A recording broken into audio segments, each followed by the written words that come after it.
Bonjour à tous et bienvenue sur ma chaîne pour une nouvelle vidéo d'histoire et de légende.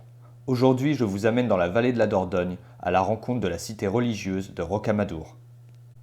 Haut lieu de pèlerinage classé au patrimoine de l'UNESCO, fondé en 1095 par Dame Hélène de Castelnau, au XIIe siècle, les pèlerins parcourent l'Europe pour y venir prier. Le village détenait les reliques de saint Amadour, fameux ermite qui trouva la solitude à Rocamadour, la célèbre épée Durandal connue pour sa légende, et le sanctuaire vénéré de la Vierge Noire.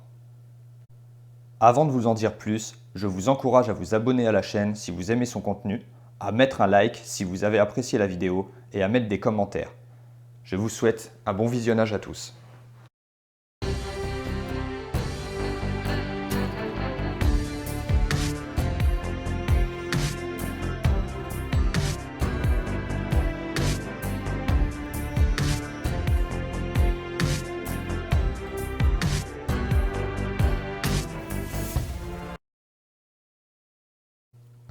En plus d'une vue imprenable sur Rocamadour, on trouve au hameau de l'Hospitalet les ruines de l'ancien hôpital. Construit au XIe siècle, reconstruit au XIIIe siècle et remanié au XIVe siècle, ces ruines sont en réalité les restes d'un ancien hôpital dédié à Saint Jean-Baptiste, destiné à mettre en observation pendant plusieurs jours les pèlerins soupçonnés de maladies contagieuses. Selon le chroniqueur Fouillac, c'est entre 1095 et le milieu du XIIIe siècle que Dame Hélène de Castelnau et sa suivante, s'étant embourbées avec leur monture dans un fougasse au fond d'un vallon, crurent ne pas pouvoir se dégager. Dame Hélène fit alors vœu, si elle parvenait à se sortir de ce mauvais pas, de se consacrer aux soins des pauvres et des pèlerins. Ayant pu regagner la terre ferme, elle s'acquitta de son vœu.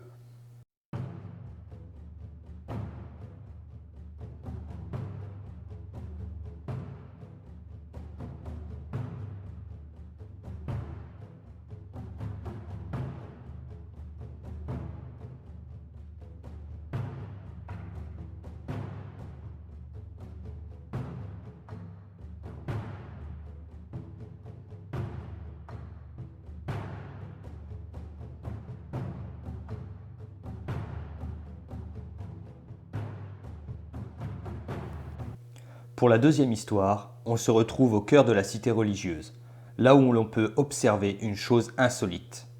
C'est en effet une épée figée dans la roche que l'on retrouve ici. Et ce n'est pas n'importe quelle épée.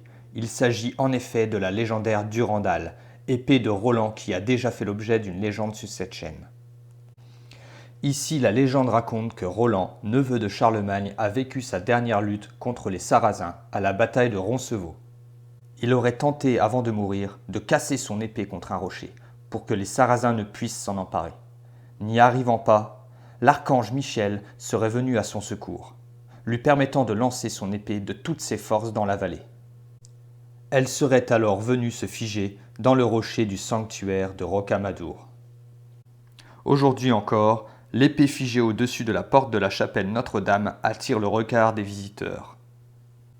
Elle a cependant été déplacée un peu plus en hauteur, car l'épée ayant la réputation d'apporter la fertilité, beaucoup de femmes escaladaient le rocher ou montaient sur les épaules de leur mari pour pouvoir la toucher.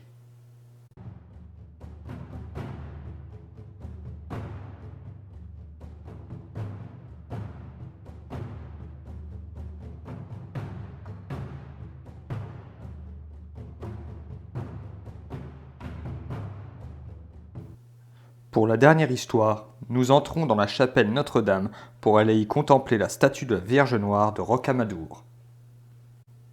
Liée au chemin de Compostelle, ce qui contribue à sa dévotion en Espagne et au Portugal, où elle est connue comme Notre-Dame de Rocamadour.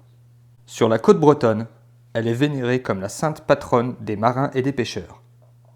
La statue en bois de la Vierge date du XIIe siècle. Elle est exposée dans la chapelle Notre-Dame, mais on ne sait pas pourquoi elle est devenue noire. Selon la légende, c'est saint Amadour lui-même qui l'aurait sculptée. Au-dessus de la Vierge Noire se trouve une petite cloche du IXe siècle qui retentit miraculeusement, dit-on, lorsqu'un marin en détresse implore la Vierge de le sauver et qu'elle exauce sa prière. Elle aurait même sauvé l'équipage de Jacques Cartier au Québec, décimé par le scorbut en 1536. Elle aurait sonné pour la dernière fois au XVIIe siècle.